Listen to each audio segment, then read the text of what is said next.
el estado actual de la cuestión, en principio, por un malentendido, pues se me dijo que tenía que hablar una hora, de manera que como la presentación la voy a ceder, pues iré un poquito más rapidito para ir pasando las 120 diapositivas que he puesto, de manera que tenemos aproximadamente 20 segundos por diapositiva. Mi interés por la fibromialgia procede del año 2000, es una enfermedad, como todos sabemos, que tiene criterios desde el año 90 y que se reconoce por la OMS en el año 92. Y lo que yo estudiaba entonces en la Universidad de Barcelona y posteriormente en Salamanca era la afectación que en una enfermedad autoinmune como era el Sjögren primario, los pacientes que tenían fibromialgia vivían mucho peor esta enfermedad. La agenda que vamos a tocar es toda esta y como la vamos a ir viendo progresivamente, pues no me voy a entretener en esto. En una primera parte me gustaría diferenciar las dos enfermedades. Hoy sabemos son dos síndromes, no tienen etiología ninguno, no conocemos la etiología, evidentemente tienen alguna etiología, pero no la conocemos, a pesar de que llevamos ya 30 años de estudios y antiguamente pues esto se conocía desde los años 50 como el reumatismo psicógeno de aparato locomotor. En una primera fase, tanto la fibromialgia como la fatiga crónica se consideraban síndromes psicosomáticos. Hoy en día, desde el consenso del 2015, queda claro que la fatiga crónica es un proceso orgánico y como tal obedece a múltiples enfermedades, debe ser llevado fundamentalmente por los internistas o reumatólogos expertos en este proceso e incluso debe ser tratado en unidades especializadas, puesto que es una enfermedad mucho menos frecuente, como veremos, y mucho más dramática. Normalmente se superponen ambos procesos, puesto que los síntomas son muy similares. En la base de la fibromialgia es el dolor crónico lo que fundamenta el proceso y en la base de la fatiga crónica, que en el año 2011 se consideró como una encefalomielitis miálgica, posteriormente en un consenso internacional de 2015 se define como la enfermedad sistémica de intolerancia al esfuerzo. Y con eso se van generando nuevos criterios que luego iremos viendo, no con pleno detalle, puesto que está en las diapositivas y todo el mundo podrá acceder a ello. En la fibromialgia, pues el dolor crónico y en la fatiga crónica, la fatiga persistente con un deterioro cognitivo muy importante.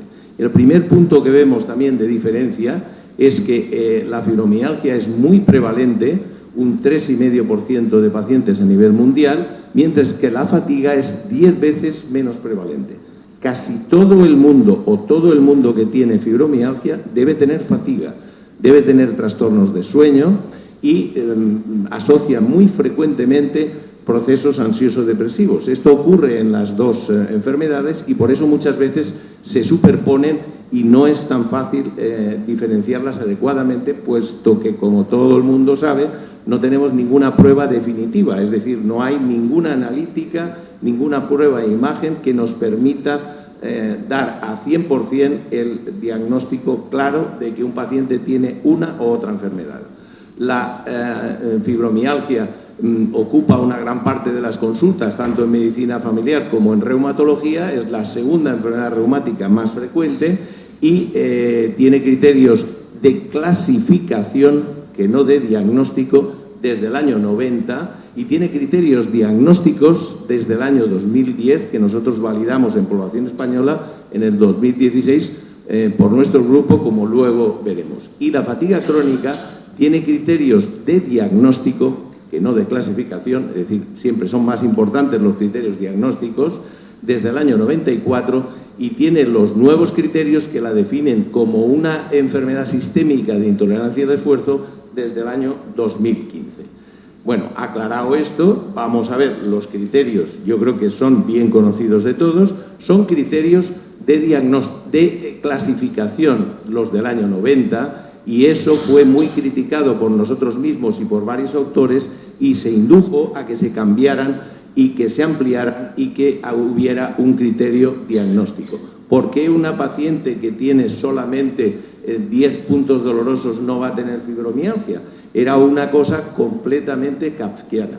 Es decir, no había ninguna identidad clara que definiera el por qué el punto de corte tenía que estar en 11, por qué no se valoraban los puntos negativos, etcétera. Hicimos una amplia crítica que está recogida en los artículos que yo facilito a los pacientes y, por lo tanto, esos criterios pues hubo que cambiarlos. Sin embargo, en la fatiga crónica, desde un primer momento, Fukuda establece en el año 94 los criterios ya de diagnóstico. Ahí la importancia tiene que ser la fatiga crónica persistente, con más de 6 meses de duración, que no mejora con el descanso y que además va a producir un cuadro en general grave. Si la fatiga no es grave, nunca hablamos de fatiga crónica, sino que hablamos de fibromialgia, aunque se establecen, como en casi todos los procesos, 3 o 4 alteraciones, leve, moderado, grave y muy grave en el caso de la fibromialgia. Además de esa fatiga persistente y que, por supuesto, la fatiga no la produzca ninguna enfermedad, que potencialmente hay muchas, por eso el internista es el más preparado para tratar la fibromialgia, la fatiga crónica, puesto que puede obedecer a enfermedades potencialmente graves que no deben pasar por alto y que deben despistarse primero. Por lo tanto, la exclusión de cualquier enfermedad potencialmente causante de este proceso es fundamental, al igual que sucede con la fibromialgia. El trastorno de concentración o la memoria es prácticamente obligatorio que se dé en este caso, aunque también se va a dar en la fibromialgia, y los problemas infecciosos, la odinofagia, las adenopatías, no es propio de la fibromialgia, sino solo de la fatiga crónica. Las mialgias y poliartralgias no inflamatorias las vemos en los dos procesos, el sueño no reparador los vemos en los dos procesos y la no recuperación en más de 24 horas es característico también del síndrome de fatiga crónica. Por lo tanto, definiríamos la fibromialgia como un reumatismo no articular de etiología desconocida que afecta a todo el sistema músculo-esquelético, produce un dolor difuso y generalizado y que tiene que acompañarse de fatiga, en general, de trastornos del sueño y de trastornos cognitivos o afectivos. Es decir, la concomitancia con ansiedad o con depresión siempre es muy importante. El origen, mientras no se demuestre lo contrario, es psicosomático, aunque en la fibromialgia, que yo he clasificado como tipo 1, es decir, la pura, aquella en donde no hay depresión y no hay más que fatiga y dolor, ahí, en ese caso, desde el año 2015, hay datos objetivos por electromiografía especial, en donde hay que inutilizar el nervio sural, por lo tanto no puede emplearse en clínicas, solo en investigación. Los neurólogos apuntan a que hay un dolor neuropático compatible con una afectación de la fibra C, que es la fibra pequeña que no tiene vaina mielinizada. De manera que estaríamos en una enfermedad psicosomática, hoy por hoy, y en algunos de los casos ya una enfermedad orgánica, en alguna de las patologías. Sin embargo, el síndrome de fatiga crónica, que es o que precisa esa fatiga muy importante, que no mejora con el reposo, que empeora con el mínimo ejercicio, evidentemente hay que hacer ejercicio, luego nos lo comentará la rehabilitadora que es necesario, pero no pasarse. Tiene que producirse una alteración en la concentración de la memoria, problemas víricos intercurrentes importantes y trastornos del sueño o trastornos afectivos concomitantemente en la mitad al menos de los pacientes. En estos pacientes, y después del consenso de 2015, sí se puede demostrar alteraciones orgánicas, aunque también no se suelen emplear en práctica clínica porque automáticamente se destruye cuando se interviene sobre un nervio periférico para hacer una electromiografía especial de ese nervio y valorarlo, la conducción que se produce ahí, inutilizamos el nervio y por lo tanto no se usa habitualmente. Es pues una enfermedad que debe ser valorada por el internista o por el neurólogo, que son los que están más tipificados para conocer el proceso. En el año 2015, la fatiga crónica, tras un consenso internacional, liderado por los Estados Unidos, se tipifica como una enfermedad sistémica de intolerancia al esfuerzo. Tiene que haber un malestar por esfuerzo muy importante y un agotamiento neuroinmune que en alguna resonancia magnética funcional puede visualizarse, pero que no tiene una significancia clínica suficiente como para que esté incluida dentro de los criterios diagnósticos. Tiene que limitar de manera muy importante las actividades de la vida diaria de los pacientes afectados y tiene que ser grave y crónica. No vale cuando el proceso es moderado o leve, y hay que poner en duda que el paciente tenga una fatiga crónica y en ese caso hablaríamos probablemente más de una fibromialgia. Los virus están claramente implicados en este proceso y los criterios diagnósticos que nacen para la fatiga en el año 2015 se fundamentan, como por supuesto en la fatiga, que tiene que ser muy acusada y de nueva aparición, en el malestar post-ejercicio, en el sueño no reparador y además tiene que haber un impedimento cognitivo o una intolerancia al ortostatismo muy importante. Si llegamos a este punto, vemos que claramente hay unas diferencias entre la fatiga, que es un síndrome que tipificaríamos como muy grave, y la fibromialgia, que puede ser leve, moderada o grave. En los dos procesos vamos a tener pues la fatiga, alteraciones del sueño y alteraciones de la esfera emocional muy importantes y en una frecuencia, como vemos ahí en la diapositiva, muy importante. En el año 2005 publicamos una de las primeras revisiones y veíamos que el número de citas bibliográficas iba subiendo. Hasta entonces en las diversas revisiones era realmente bajo y ya recogimos aquí prácticamente 300 citas bibliográficas. Aunque no se ve bien en la diapositiva, el primer libro que aparece en España, y por eso tengo que citarlo aquí porque es en español, de mi amigo el reumatólogo Benigno Casanueva, ya reúne en el año 2007 5.000 citas bibliográficas y vemos que la enfermedad que creemos que debe ser seguida y vista por lo menos una vez por los reumatólogos, por lo que ahora diremos, como es la fibromialgia, tiene que tener una importancia más de lo que la tiene actualmente.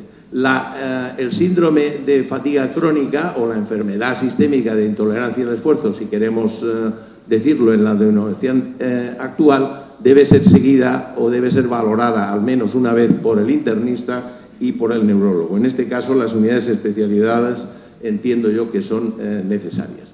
Ya hemos visto los criterios de clasificación que se usan habitualmente para el diagnóstico, pero que no son buenos criterios, y esos criterios ya fueron pintados por una pintora mexicana, que es Frida Kahlo, y que la mayoría de los pacientes afectados conocerán. Ella padeció fibromialgia y en su diario y en sus diversas pinturas pues ya aparecen todas esas zonas de dolor que vemos que se correspondían con los puntos que más adelante surgieron como criterios de clasificación. Nosotros nos interesaba más tipificar, hacer una clasificación nosológica, y así lo hicimos en el año 2008 y posteriormente lo publicamos también en el año 2009, y nos basábamos para eso en lo que hacemos pues, actualmente. Es decir, entendíamos que era necesario valorar no solamente el dolor, sino valorar el impacto de la fibromialgia en la vida diaria, las escalas de valoración de fatiga, las escalas de ansiedad y de depresión y escalas de calidad de vida que gastamos habitualmente en las enfermedades reumáticas. En base a eso establecimos 4 tipos, los 3 primeros son los más interesantes, es decir, una fibromialgia idiopática en donde no hay enfermedad autoinmune ni hay enfermedad psiquiátrica y el perfil psicopatológico es normal, una fibromialgia de tipo 2, el tipo no tiene nada que ver con la gravedad, que ya hemos dicho que era también de 3 tipos, pero que es diferente. En base a esto, esta clasificación la hicimos para que los reumatólogos tuvieran claro que esto se asocia a enfermedades sistémicas como la artritis reumatoide, el síndrome de Sjögren, el lupus, etcétera, que son enfermedades mucho más graves, y que eso obligaba a que al menos una vez el reumatólogo viera a los pacientes. Aquí no tenía por qué haber enfermedad psiquiátrica, aunque lógicamente con cualquier proceso crónico pues aparece un trastorno ansioso depresivo más o menos importante. El tipo 3 corresponde a una asociación de la fibromialgia con un proceso psiquiátrico muy importante que debe ser seguido por el psiquiatra o por el psicólogo, aparte de ser valorado, como todos los pacientes, también en ese punto por el psicólogo. Aquí vemos la asociación, esto fue de mi tesis doctoral, el porcentaje que era muy alto, del 30%, casi el 30% en artritis reumatoide, 25% en espondilitis y en artrosis, por una coincidencia con edad, etcétera, y otras enfermedades víricas, que también es muy importante. De manera que cuando el tipo 2, esto es sesgado, puesto que estamos hablando de una unidad de reumatología y, lógicamente, pues vemos pacientes con alta incidencia en enfermedades reumáticas, pero con esto demostramos que era necesario que el reumatólogo viera por lo menos una vez a los pacientes. Posteriormente, tratamos de valorar en otro trabajo que también está publicado que había que mirar a los pacientes con mucho más detalle y, por lo tanto, con un grupo de reumatólogos interesados en el tema, pues practicando una serie de escalas, puesto que no tenemos otra manera de medir pues el impacto que tiene la fibromialgia, el impacto sobre la capacidad funcional, cómo actúa la ansiedad y la depresión, etcétera. Tratamos de tipificar mejor y con esto, en la literatura internacional, pues concluimos que era necesario cambiar los criterios, cosa que aprovecharon los americanos y lo hicieron rápidamente. No quedaba nada claro, nuestros artículos son del año previo, es decir, del año 2008 y 2009, y aunque los criterios de clasificación siguen siendo útiles, puesto que tienen una alta sensibilidad y una alta especificidad, se centran solo en el dolor, no analizan para nada la fatiga, ni los trastornos del sueño, ni la coexistencia con otros procesos y, por lo tanto, establecer un punto de corte en 11 sin tener un consenso claro en los puntos negativos o por qué tenía que ser un punto y no un área, es decir, quedaba claro que esto era muy débil. Y en base a eso, Wolf, el mismo autor que clasifica la fibromialgia en el año 90, en el año 2010, pues establece los primeros criterios diagnósticos que nosotros validamos en 2016. Él lo hizo en 800 pacientes, nosotros lo hicimos en 1100. De manera que los nuevos criterios que muchos de los pacientes que hay aquí, que me han visto a mí, pues ya conocen, porque se los mando a todos por internet para que establezcan. Aquí se asocia los problemas de la articulación temporomandibular, que son muy frecuentes, los problemas abdominales, y el resto son más o menos las zonas en donde no se establece un punto, sino una zona de dolor. Y ya no hace falta hacer una presión, puesto cuando no se emplea un dolorímetro, lo que aplicamos es una presión con el dedo gordo, de manera que cuando cambia el color de la uña, aproximadamente estamos haciendo 4 kilos por centímetro cuadrado. Pero todo eso no tiene una buena reproductibilidad y por eso preferimos, lógicamente, los criterios de 2010. Además de eso, de manera que ahora son 19, ya no son 18 los puntos, y aquí sí que con estos criterios establecemos un índice de gravedad de los síntomas. Y por eso es necesario, y por eso se confunde mucho con que la fibromialgia y la fatiga es lo mismo, pero no es lo mismo, como ya hemos insistido en la primera parte de la charla. Establecemos cómo es esa fatiga, cómo es ese sueño no reparador y cómo es ese trastorno cognitivo o afectivo. Eso puntúa hasta 9 puntos y después hacemos un checklist de los 40 síntomas más frecuentes o las 40 asociaciones más frecuentes, como el colon irritable, las cefaleas, las migrañas, etcétera. Todos los síntomas que vemos aquí, y eso puntúa hasta 3 puntos, que sumado a los 9 anteriores nos establece en cuanto al dolor generalizado de 0 a 19, si tenemos más de 3 zonas de dolor y mucho componente de fatiga, de trastorno del sueño, tenemos una fibromialgia. Si tenemos mediano dolor, es decir, 7 zonas de dolor y relativamente bajo la afectación de la fatiga, del trastorno del sueño o de la asociación de ansiedad y depresión, también tenemos fibromialgia y estableceríamos un punto de corte grave que es discutible a partir de 10 en la severidad de los síntomas y a partir de 16 las áreas de dolor. Bien, eso lo publicamos en población española, lógicamente para que tuviera validez, en 1.100 pacientes, un grupo de reumatólogos que formamos parte del grupo GEFISER y que hacemos investigación no financiada, es decir, personal, por ninguna fundación ni por ninguna asociación, salvo por la fundación nuestra, que es la Fundación Española de Reumatología, que nos ha ayudado en algún caso. Bien, en cuanto a la epidemiología, ya la hemos mencionado, es decir, estamos no frente a una enfermedad rara, sino una enfermedad muy frecuente, con una prevalencia y una frecuencia muy elevada. Casi todas son mujeres. Se establece como la segunda enfermedad reumática más frecuente. En la CIE 9, que gastan los médicos de primaria, se clasifica con el número 729.1 y en la CIE 10, que vendrá después, que es la clasificación internacional de enfermedades, como M79. La Asociación Internacional del Dolor la clasifica también en el 94 y hoy en día es una enfermedad claramente aceptada y ya con criterios diagnósticos establecidos desde el año 2010.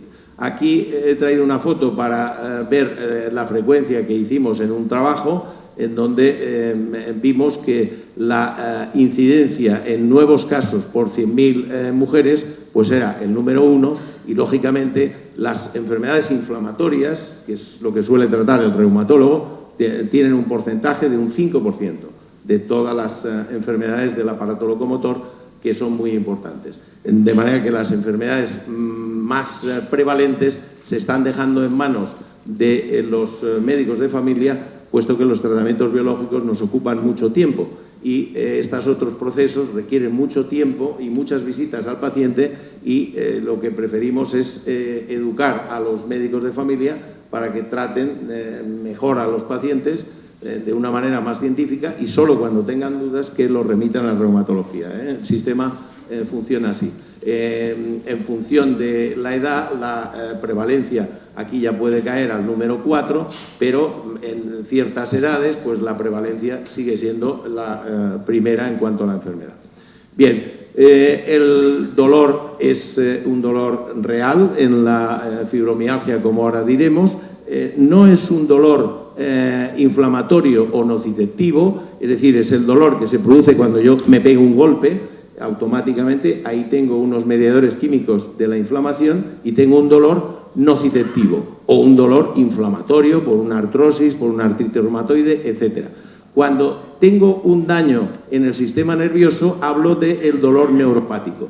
Bueno, pues en la fibromialgia hoy ya la consideramos en muchos aspectos como un dolor neuropático especial, puesto que es un dolor neuropático que se acompaña de trastornos del sueño, de fatiga, de problemas en la esfera emocional y no de lesión, sino, puesto que no se ha podido demostrar, sino de un mal funcionamiento del sistema nervioso. De manera que hoy ya la consideramos como un proceso de dolor neuropático y por eso la tratamos con los medicamentos que empleamos para el dolor neuropático. Cuando yo tengo un dolor nociceptivo como el que acabo de ver, es decir, me clavo una aguja y me produzco un poquito de sangre, me duele, las prostaglandinas empiezan a hacer efecto junto con las bradykininas, la histamina, etcétera. En fin, un sistema que está claramente publicado en los libros. Aquí el tratamiento básico deben ser los antiinflamatorios, inhiben las COX y por lo tanto pues, se me anula el dolor y la inflamación. En la fibromialgia es distinto. En pruebas de resonancia magnética, igual que en la fatiga crónica, se ha podido demostrar, aunque no con la reproductividad que toca, y además es resonancia funcional, es decir, hace falta un ingeniero allí al lado y 2 horas con la resonancia, con lo cual es un tema complicado y que no se hace en práctica clínica habitual. Bueno, se han podido encontrar diversas cosas, disminuciones del hipocampo y sobre todo un aumento del procesamiento del dolor a nivel cerebral. Ese aumento lo podemos ver en la exploración clínica, lo llamamos como una sensibilización central y eso produce una cosa que se llama alodinia. Hacemos una exploración con el pincel, de manera que si yo paso un pincelito o el dedo por aquí, lógicamente no tiene por qué dolerme, y sin embargo ese paso de un pincelito o del dolor en un paciente con fibromialgia pues lo tiene como muy doloroso. Si yo hago un pequeño pinchacito, un pequeño golpecito aquí en la rodilla, pues me duele 1 en una escala de 0 a 10, y en un paciente con fibromialgia pues le duele como 8. Ese pequeño toque, que eso es lo que definiríamos como la hiperalgesia. Bueno, todo este mecanismo de sensibilización central tiene unas bases químicas y sobre estas bases, sobre la bomba de sodio, de potasio, sobre los canales de calcio, etcétera, actuamos con los diferentes medicamentos. Esta es una diapositiva para médicos y por lo tanto pues la paso más rápida, y lo que sí que tenemos claro es que viene un paciente por dolor y sale de la consulta con un antidepresivo. Claro, eso hay que explicarlo mucho porque es complicado. Pues la base de eso está aquí y claro, eso el reumatólogo en general no tiene tiempo para explicárselo a los pacientes. De manera que yo no es que defienda a los reumatólogos, defiendo que en el sistema pues no hay tiempo para explicarle al paciente que los niveles de serotonina y de noradrenalina o norepinefrina, que es lo mismo, están descendidos en el líquido cefalorraquídeo. Esos son los mediadores químicos que consiguen disminuir el dolor en las vías descendentes, y eso hay que subirlo. Y eso solamente se sube, y claro, aunque se haga un análisis de sangre, pues no sirve para nada, porque a lo mejor en la sangre está normal, pero no en el líquido cefalorraquídeo, y no le vamos a pinchar, hacer una punción lumbar para demostrar eso. Eso se hace en ensayos de investigación, pero no se hace en práctica clínica. Y como eso es así y funciona así, pues el paciente tiene que salir de la consulta con un antidepresivo, con un inhibidor de recaptación de serotonina y de noradrenalina. Eso es muy complicado y genera numerosos problemas y conflictos.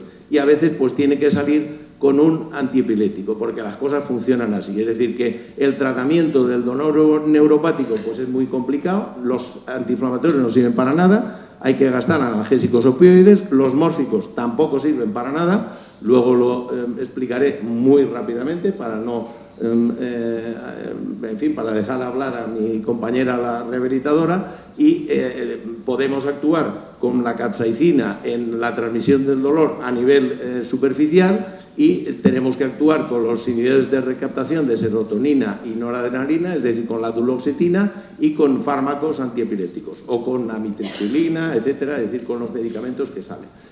De manera que la fibromialgia hoy es considerada como un síndrome de dolor neuropático, pero especial, puesto que no hay una lesión del sistema nervioso, sino una pérdida de función a nivel periférica y muy probablemente a nivel central.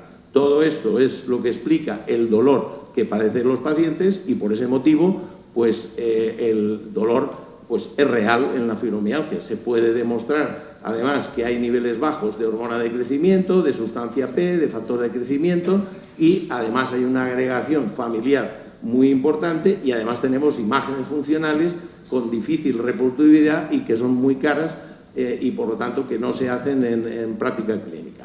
Las venían haciendo habitualmente los catalanes, que como a todos les sacan mucha pela, pues entonces esto fue uno de los trabajos que se hicieron en Cataluña y por Gracelli en Estados Unidos. Pero claro, eran pruebas que no entraban en el sistema y que eran carísimas. Y claro, se demostró, no sé cómo consiguieron publicarlo con 20 pacientes, pues que normalmente los criterios internacionales, lo que le pasa a 20 pacientes no sirve para nada. Tiene que ser un volumen de pacientes mucho más importante, pero en fin, se consiguió publicar y en base a eso se hizo, pero ya no tiene, desde el año 2002, no ha tenido ningún recorrido. Y en 15 años la medicina ha avanzado mucho, con lo cual, evidentemente, esto no tiene, por esa no va a ser la vía en que podamos demostrar que el proceso tiene una organicidad, o por lo menos solo con esa vía.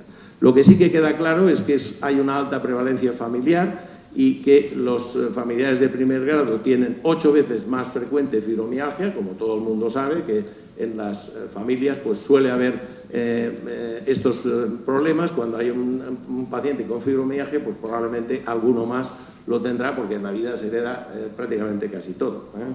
Entonces, bueno, yo siempre digo, es mejor heredar esto que no heredar un cáncer que no puedes hacer nada y encima morirte.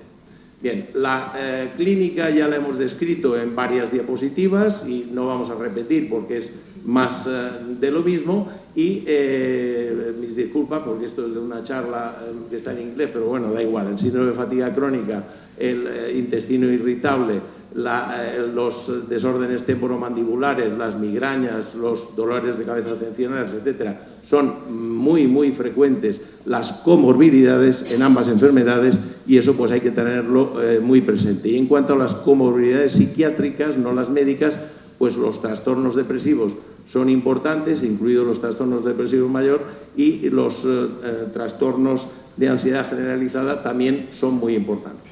De la calidad de vida, pues no hace falta hablar mucho porque ya queda muy claro por muchos de los pacientes que estáis aquí. Hay una baja calidad de vida que se comprueba con varias escalas de calidad de vida. Las que empleamos todas están validadas en población española y hay una disminución de salud mental, física, social importante con un incremento de los costes. Los americanos suelen calcularlo todo también en pelas, en dólares, y el coste ya en el año 2009 suponía, en bajas laborales, en incapacidades, etcétera, alrededor de 42.000 euros año, de manera que estamos hablando de una enfermedad prevalente y cara para el sistema. Entonces, por eso el sistema tiene que poner, digamos, más filtros y más unidades para que se tipifique bien a los pacientes. Cuando analizamos el SF36, pues en los 8 dominios, los verdes son los pacientes sanos, los azules son los pacientes con fibromialgia, en todos es claramente significativo en todos los dominios y hay una baja calidad de vida. En cuanto al tratamiento, y para ir así acabando y rapidito, pues lo primero es siempre verificar el diagnóstico, descartar y analizar todas las comorbilidades médicas asociadas y educar al paciente. Para educar al paciente, y el comité científico que formamos parte de la Asociación de Divulgación de Fibromialgia, creamos el año pasado, no, el 2015, esta guía de fibromialgia que facilitamos a todos los pacientes y que es gratuita, que se puede descargar ahí y que tiene la asociación porque se la envié yo. Bien, porque como soy autor de la misma, uno de ellos, pues está a disposición. ¿Qué ocurre en la medicina habitual? Pues la mayoría de médicos pues dicen, pues bueno, pues esto no existe, yo no quiero saber nada, yo escondo la cabeza y que lo vea otro, porque esto da muchos problemas y tal y cual. Bueno, lógicamente, pues a mí es que me duele aquí, es que no sé qué. Entonces, claro, empieza uno a ir, no, yo es que como tengo ahí un dolor de cabeza muy importante, al neurólogo. Es que como tengo un colon irritable, al gastroenterólogo. Es que como resulta que la temporomandibular no me va bien, al otorrino. Es que como tengo ahí una condritis y un dolor y tal, ahí me voy a morir del corazón, al cardiólogo. Es que como tengo una dismenorrea, al ginecólogo. No, esto aquí, vamos a ver, tiene que haber un rector o un director de orquesta para que funcione bien la orquesta, y nosotros entendemos que cuando no puede ser el reumatólogo porque hay mucha faena o por lo que sea, ya hemos dicho que tiene que ver al paciente al menos una vez, pues tiene que ser el médico de familia bien formado, uno que esté dedicado al tema, porque si no las cosas no funcionarán bien. El reumatólogo, pues ya hemos dicho que está entrenado para tratar la inflamación, pero no para manejar antiepilépticos, antidepresivos, etcétera, fármacos más complejos que habitualmente no maneja. Además, son consultas que precisan mucho tiempo y por eso rechazan las consultas. Bueno, es como esta charla, pues una parte de ella también la doy a los médicos, pues aquí les pongo yo una frase de Primo Levi, de un escritor judío italiano que fue muy represaliado y que claramente dijo que cuando sabemos que debemos aliviar el dolor y el sufrimiento y no lo hacemos, pues nosotros también somos tan torturadores como el resto. Bueno, de manera que nosotros hacemos lo que podemos, es decir, tenemos grupos de trabajo multidisciplinares en investigación de fibromialgia, el grupo de fibromialgia de la Sociedad Española de Reumatología, hemos hecho varias cosas y por eso a veces pedimos colaboración para hacer estudios genéticos, etcétera y tal. Hasta ahora todo ha ido relativamente mal, es decir, que no conseguimos grandes cosas. Entonces, ¿qué tenemos que hacer? Pues con el paciente tenemos que hacer una buena historia clínica, una analítica amplia para descartar cualquier otra patología y hacer un seguimiento que, en principio, si lo hace bien, lo puede hacer el médico de primaria. ¿Cuándo debe derivar el médico de primaria? Pues cuando hay una afectación vital grave, cuando no responde el paciente al tratamiento, cuando hay una enfermedad autoinmune, inflamatoria o autoinflamatoria, y en ese caso pues lo trataremos lo mejor que sepamos y de manera multidisciplinar, que es como mejor funcionan las cosas, y después lo devolveremos al propio médico de familia. ¿Y qué es una afectación vital grave? Pues cuando el dolor es muy intenso, que estamos hablando de dolores de 9 o 10, de una escala de 0 a 10, cuando hay importantes trastornos del sueño, cuando hay un sufrimiento global, cuando hay un FIC que funciona de 0 a 100 superior a 85. Consideramos que es un tratamiento que necesita un tratamiento multidisciplinar que incluye el psicólogo, que además incluye también el terapeuta ocupacional y que incluye el rehabilitador o el fisioterapeuta, que son muy importantes. Ninguna medicina cura la fibromialgia, ninguna. Bien, ninguna tiene indicación en Europa, ni lo tendrá nunca, porque no puede actuar sobre todo eso ya lo adelanto. Por eso no hay investigación de medicamentos en fibromialgia en Europa. En Estados Unidos sí, porque buscan resultados y son multinacionales que buscan pelas y royalties. Entonces, en Estados Unidos la pregabalina, un antiepiléptico, tiene indicación en fibromialgia y la duloxetina también. El milnacipran no tenemos en Europa, pero no en España. Entonces, pero como tienen indicación allí y van, en fin, relativamente bien a algunos pacientes, pues por eso lo empleamos. La base del tratamiento es esta, del tratamiento multidisciplinar. Por una parte, lo que hemos dicho, de educar al paciente, etcétera, que eso es muy importante. Por otra parte, hacer un tratamiento médico-farmacológico lo menos agresivo posible y lo mejor posible, pensando que en esta enfermedad se puede dejar toda la medicación, toda, cosa que no puede hacer un paciente con artritis reumatoide o con un cáncer de mama. No puede dejar, que hoy es el día del cáncer de mama, pues no se puede dejar el medicamento, y sin embargo aquí se puede dejar el medicamento. Depende de cómo lo lleva. Yo soy calvo, llevo gafas, lo acepto, soy un poquito gordo y no me tomo nada. Entonces, eso es una cuestión muy importante, que parece una tontería, pero es muy importante a la hora del paciente. Es decir, que no tiene por qué estar siempre tomando pastillas. Que lo que siempre tiene que hacer el paciente y todo el mundo es un poquito de ejercicio físico, es decir, pasear, ir en bicicleta, en fin, yoga, tai chi, cada uno lo que le guste. La piscina, pues bueno, si no te gusta la piscina, pues no, esto, etcétera. Que la ayuda psicológica, pues como todo en la vida, pues a veces es muy importante y eso te enseña a llevar la vida, y cada uno a aceptarse un poquito como es, y que la terapia ocupacional, hacer alguna cosita, pues a veces es importante. Yo he ayudado a jubilar a muchas de las pacientes que no podían vivir y en base a eso, pues luego más o menos han ido adaptando una vida junto con José.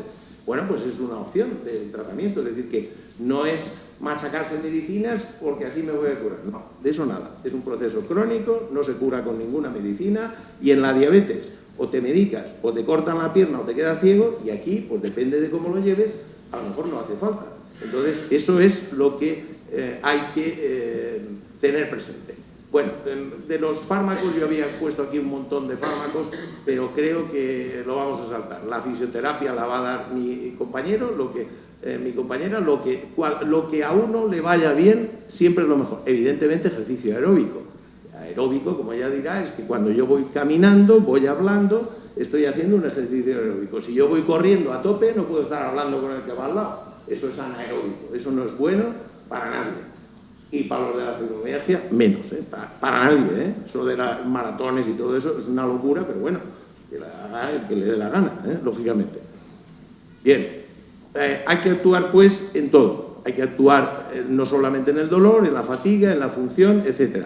Para eso, pues tenemos una serie de medicamentos que voy a pasar muy rapidito, que están basados en numerosos ensayos clínicos y que están justificados. Los mórficos no funcionan, los antiinflamatorios tampoco, aunque bueno, hay gente que tiene una artrosis asociada, no, es que yo me tomo Enantio y me va bien. Pues nada, pues sigue con el Enantio. Es decir, en la vida hay que ser lo más tolerante posible. Lo que tiene ensayos clínicos, pues son muchísimos medicamentos, que son los que habitualmente gastamos o los que habéis ido gastando, pero no con la intención de curar, sino de llevar la cosa mejor. Hay que ser, solo cura Dios, y los procesos crónicos pues no los cura nadie. Lo que se pueden es llevar más o menos bien. Eso es lo que hay que tener las ideas claras. Todo lo que gastamos habitualmente tiene un respaldo en ensayos clínicos y, en fin, esto pues no os voy yo aquí a contar el tema, pero bueno, que todo esto está respaldado, así que como estas diapos las había puesto por si teníamos que hablar mucho tiempo, porque nosotros hablamos habitualmente 20 minutos y no hablamos una hora, pero bueno, las conclusiones de esta primera parte, la segunda parte van a ser 5 minutos y acabo, es que lo más importante es individualizar al paciente y que si hacemos un buen diagnóstico, si seguimos al paciente con relativo cariño y si le recomendamos que acuda pues, a un psicólogo cuando haga falta, etcétera, tal y cual, pues el paciente lo llevará mejor y conseguiremos pues eso, que todas estén contentas, etcétera. Hay muchísima información en Internet, hay que buscar, hay que huir de los chats, todos los chats y todo eso es perder el tiempo, no estéis ahí y tal. Algunas cosas como Wikipedia o el Instituto Americano, etcétera, pues bueno, los tenéis en castellano y pueden ser útiles. Bueno, voy a estar 5 minutos solamente o 4 en el síndrome de fatiga crónica, porque ya lo hemos dicho, ya esta diapositiva está repetida en la anterior. Lo importante en este proceso va a ser esa fatiga persistente con un deterioro cognitivo. Es mucho menos frecuente que el proceso de fibromialgico y tiene el mismo tiempo de evolución que la fibromialgia. Al principio se pensaba que era prácticamente lo mismo, pero hoy en día, desde 2015, se va diferenciando cada vez más los dos procesos. La fatiga que no disminuya con el reposo, que empeore con el ejercicio y que incapacite completamente al paciente, ese paciente, si no tiene una enfermedad orgánica demostrable, tiene claramente una fatiga crónica. Entonces, en la fatiga lo que tendremos que tener presente es que hay muchas enfermedades que pueden liárnosla y que puede tener el paciente otra cosa y que puede ser grave y que no hay que meter la pata, que los procesos mentales están asociados en más del 50% de los pacientes y que la nutrición, pues he puesto esta diapo, como luego va a hablar un nutricionista, pues también es importante en esto y en todos los aspectos. Entonces, las enfermedades, tanto las infecciosas como las físicas, las postinfecciosas y la infección persistente, como una tuberculosis latente, etcétera, que a la hora de poner un biológico pues siempre tratamos de descartarlo, y muchas enfermedades pulmonares, cardíacas, renales, etcétera, el abuso de drogas, el alcohol, de drogas permitidas, estamos hablando, el alcohol, el tabaco, etcétera, pues todo esto siempre es malo y siempre conviene que no se nos pase un cáncer por ahí debajo, etcétera. Es decir, que a veces son cosas muy sencillas, un déficit de vitamina D, un déficit de hierro, de magnesio que se puede corregir, pero hay que pensar en ello y hay que pedirlo. Los criterios diagnósticos, ya lo hemos dicho, son los de Fukuda en el año 94, los tenéis ahí y ya los hemos repasado antes, y los de 2015, que son los que me parecen más interesantes, pues se basan y que fundamentan en que sea un proceso orgánico, se basan fundamentalmente en lo de siempre, porque no se han anulado los criterios de Fukuda. Es decir, se han mejorado un poquito. La fatiga tiene que ser muy importante, no se tiene que aliviar por el descanso, es decir, necesitan un descanso prolongado superior a 24 horas. Hay un malestar post un ejercicio razonable.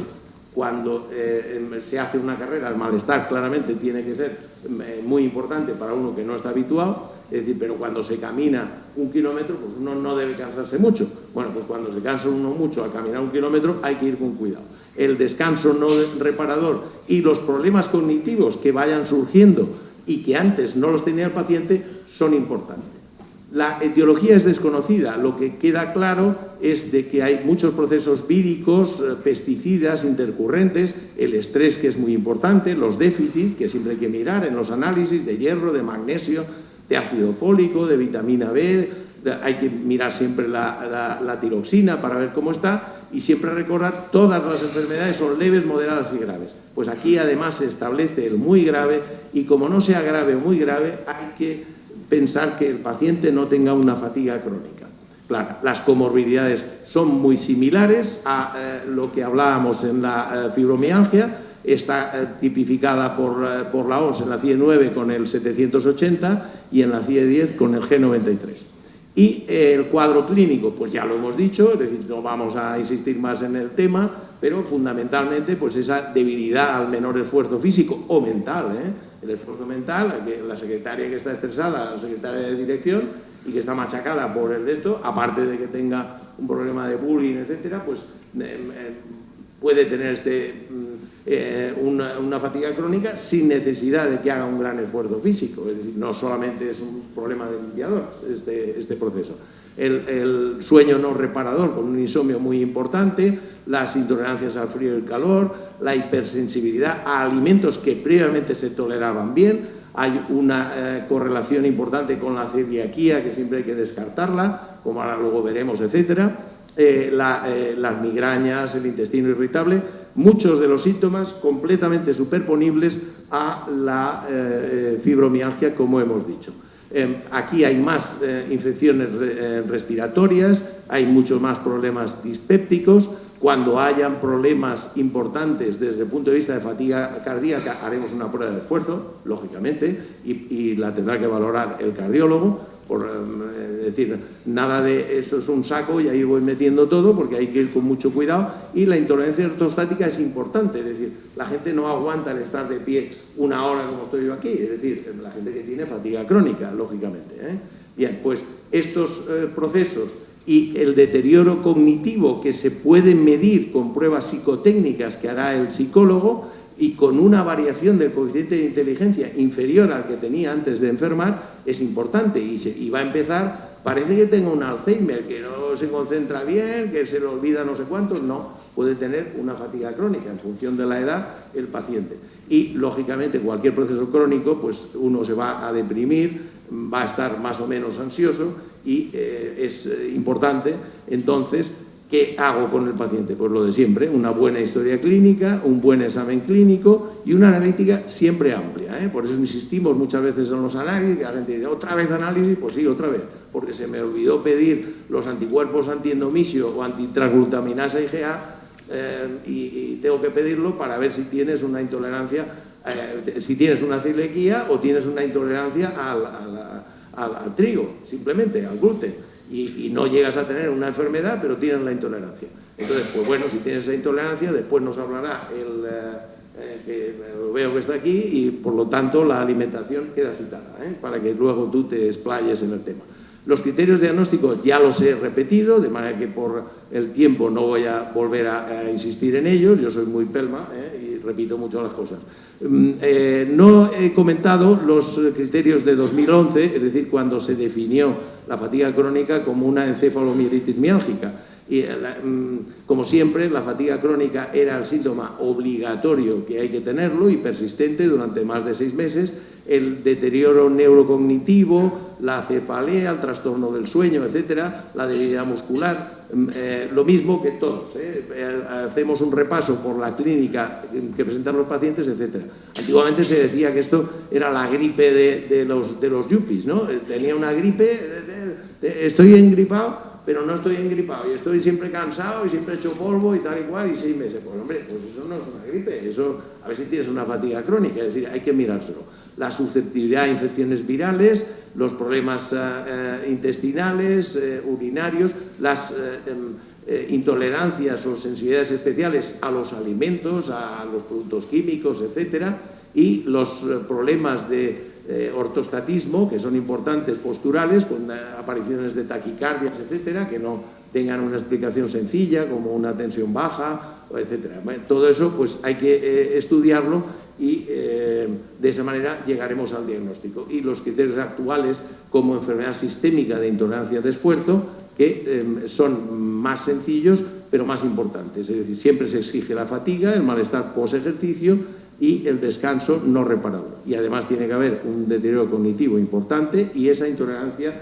ortostática más o menos. El tratamiento, y esta es mi última diapositiva, va a ser lo mismo que hemos dicho en la fibromialgia, es decir, la ayuda del psicólogo para mejorar la calidad de vida, el ejercicio físico progresivo, nada de sobreesfuerzos, no he hecho nada y me pongo a correr ahora porque se estira mucho el running.